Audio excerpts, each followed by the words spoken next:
or Exodus 32. Let's call this one For Themselves because it literally comes out of the text, but I was so tempted just to call this one popular because the whole concept of For Themselves comes from the fact that Israel is picking a new God for themselves as Moses is talking to the God that actually delivered them out of Egypt. See, they're asking Aaron while they're waiting to build them a cow that they can bow down to. Sounds weird, but we're going to see how we actually probably, in a lot of ways, do similar things by the time we get to the New Testament. But the whole concept of popular has everything to do with the fact that their choice had nothing to do with God's qualifications, understanding the 10 plagues he had put on Egypt, the miracles that he had shown them, even in this short time in the wilderness, and all the things that he was going to do.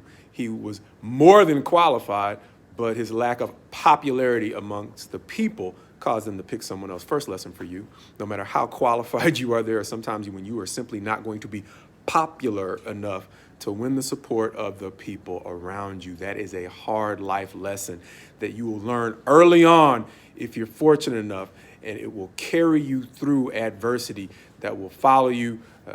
I'm only in my, we'll say, middle-aged years right now, but it's carried on all the way through my middle-aged years, having to see people endure not being popular even though they're qualified, and having to encourage kids in the same situation. Sometimes they don't even see it coming. They don't understand why they're being frozen out, but having to hopefully give them an ear in situations where you see it happening to them and you know, I've seen this happen before, and hopefully the pain of not being popular now will help you be stronger later, because it's easy to be popular in a lot of senses. Sometimes not so much, because popularity can breed expectations, and expectations can be unrealistic, so it goes both ways.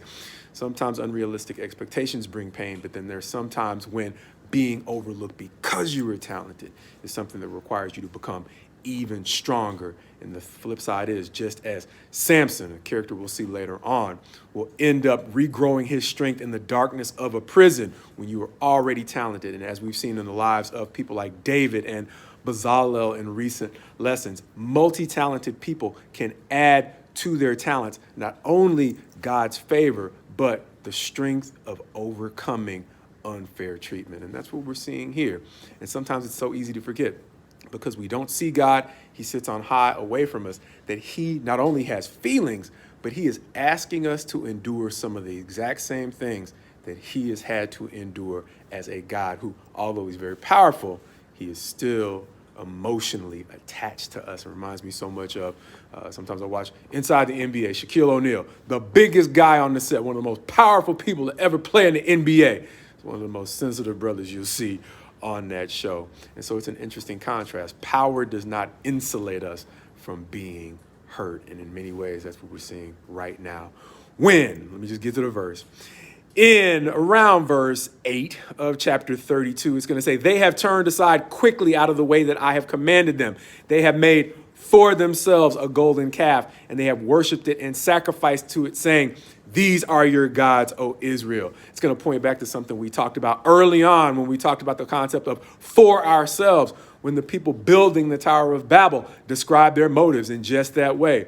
In Genesis 11, probably midway down, let's read all of verse 4. It says, then they said, come, let us build ourselves a city and a tower with its top in the heavens, and let us make a name for ourselves, lest we be dispersed. And we talked about the ways in which they were told to build out and repopulate the earth after the flood, but their desire to build a name for themselves caused them to build up. And we said it's too tough in life to be spread too thin. That's exactly what they were doing. So when they decided to make a name for themselves, they were compromising their mission. Likewise, that's the same thing. Sometimes in trying to get the credit that we deserve, we can compromise the focus that we need to simply continue being excellent, understanding there may be a time when our excellence simply brings the crowd around.